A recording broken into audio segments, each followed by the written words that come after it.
Live on connectonair.com and remoteradioweek.org. Connect on Air. Remote Radio Week proposes distinct programs in English, French, Spanish and Arabic, featuring experts, examples, debates and technical tips. UNESCO Remote Radio Week 2021. Get ready for a week devoted to helping radio stations broadcast remotely. Live on connectonair.com and remote-radio-week.org. Welcome to it. It is Remote Radio Week, day 5 of 5. Of course, this has been organized by UNESCO in partnership with the World Health Organization. Remote Radio Week is an online training program that's aimed at building the capacity of local radio stations to produce accurate and professional radio content in the event of containment measures or emergencies, including financial difficulties. And you can actually watch the videos from the past week as well as today. Just go to remoteradioweek.org. And starting the final day off under the overarching theme of audio everywhere, we're looking at streaming, podcast hosting, hyper distribution and social networks, is an organization called Free Press Unlimited. Now, Free Press Unlimited, independent, reliable and timely information to everybody worldwide.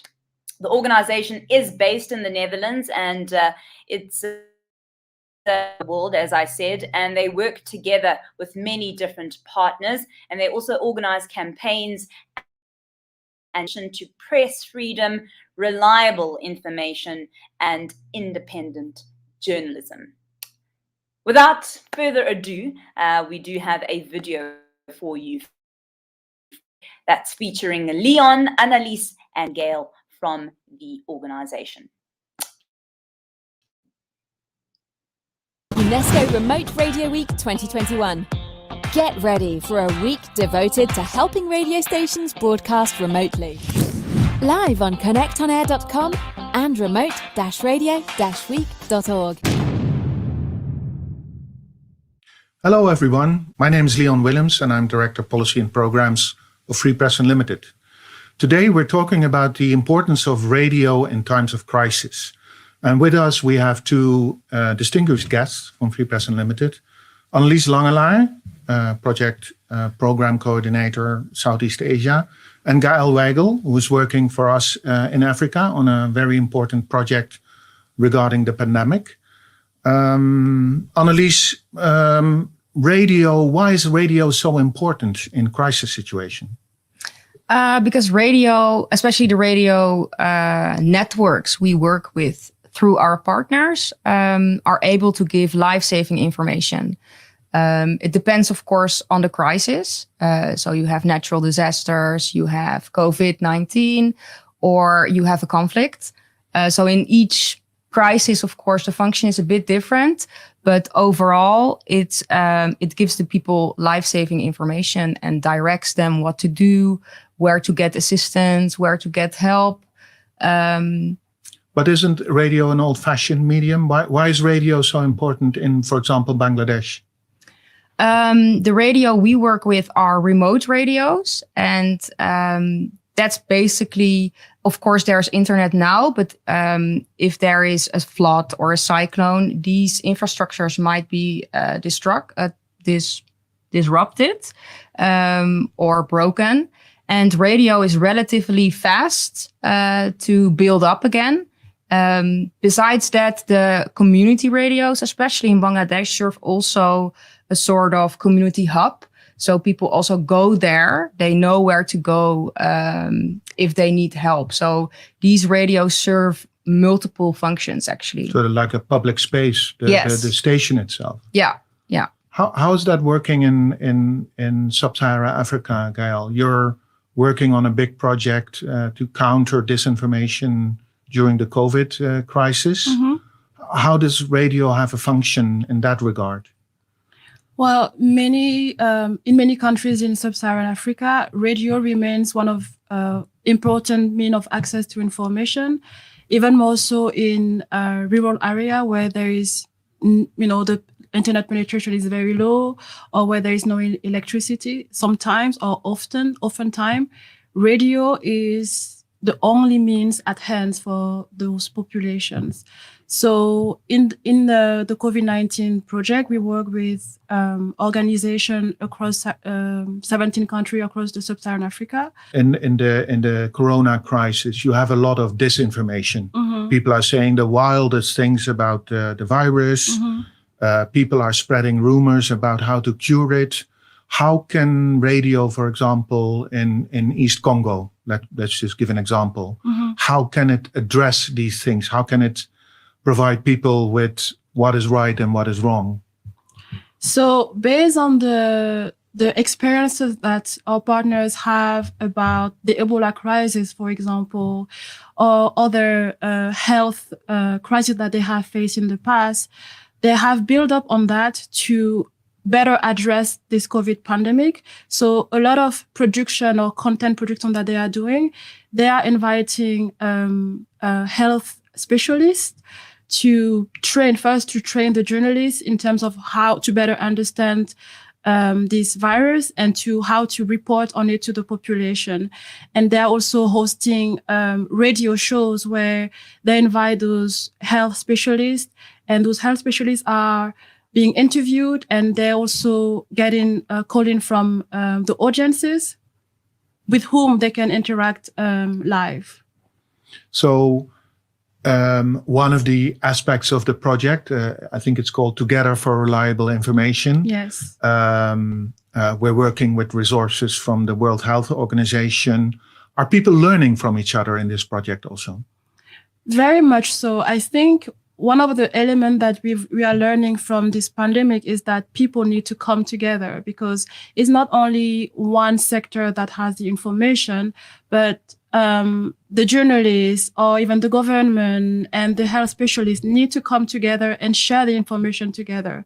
So radio, in a way, is this place where they can meet and where they can have those conversations and where they can also interact with the local communities.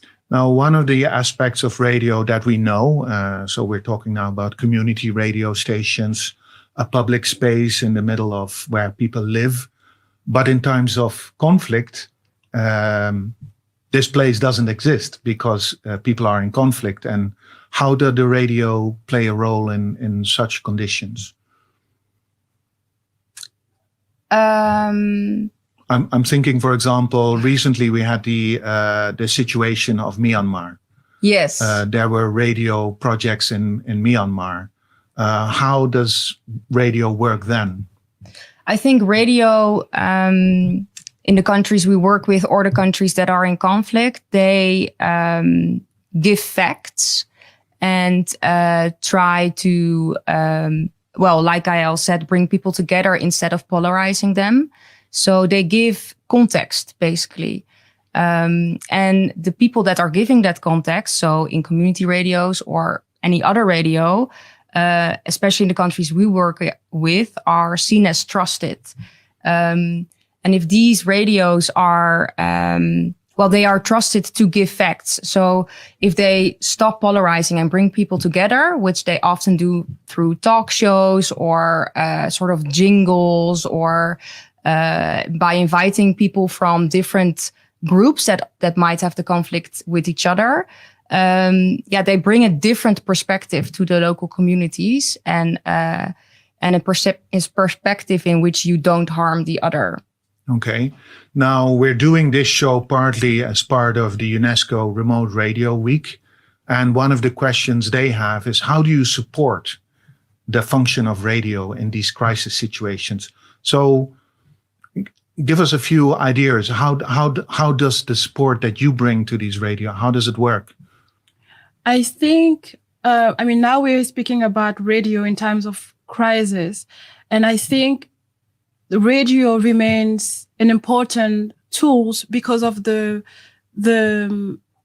space that we are talking about. We are talking about countries where, there are multi-layers of crisis, economically, politically. So in times of crisis, a health crisis like this, it's not about reinventing the wheel. It's about using what we have at hand and what has worked already in the past. With the COVID-19 response, the goal was to have a really fast response to the crisis so that, the population can have the right information and to protect themselves. So we were just using or providing support to the media organization that we work with based on their expertise, based on their knowledge from the previous health crisis that they have experienced. So we are supporting them financially. We are supporting them in terms of capacity building because the journalists need to be updated about, the requirements on, so the basic knowledge of the virus so that they can, speak about it or write about it. Basically. Exactly. And it's also in terms of, materials. So, equipment. So we many organizations don't have the equipment to provide the information to the public in terms of camera, even the face mask or like the hand sanitizer in the beginning of the pandemic. All of those elements is the way that we are supporting them. Yeah, one of the things that you were talking about, Myanmar, actually a lot of the people that were working on the radio had to go abroad because of the military coup that took place. Yes. What are these people doing now? And what would be a way to support them? We're currently actually supporting them by our safety fund. We have a report to respond fund, it's called, and that gives emergency support to journalists that have to reallocate, but also in all types of other conditions in which journalists need help. And the journalists in Myanmar, we supported, for example, with SIM cards for their mobile phones so that they still can report. We give them safety kits, the same as Gaelle mentioned, with face mask, hand sanitizer, so that at least they can be safe for the virus. So these types of things matter always if we give support to radio journalists. It's always safety and it's basically always equipment. Depending, of course, on the crisis. But if you talk about floods or tsunamis or earthquakes, which happened in Nepal and Indonesia, you can imagine that equipment is basically washed away. So there we have a function to support in equipment so that the journalists and radio stations can be as quickly as possible be rebuilt.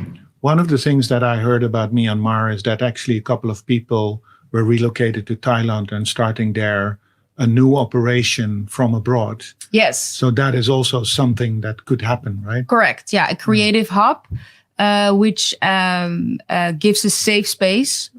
That's the most important thing, of course, in which the people can get psychosocial support, but in where they also can work. So they give access to computers, to internet, to mobile phones, so that they can record something, a podcast or a radio show, indeed. Okay. Thank you very much. This was very enlightening.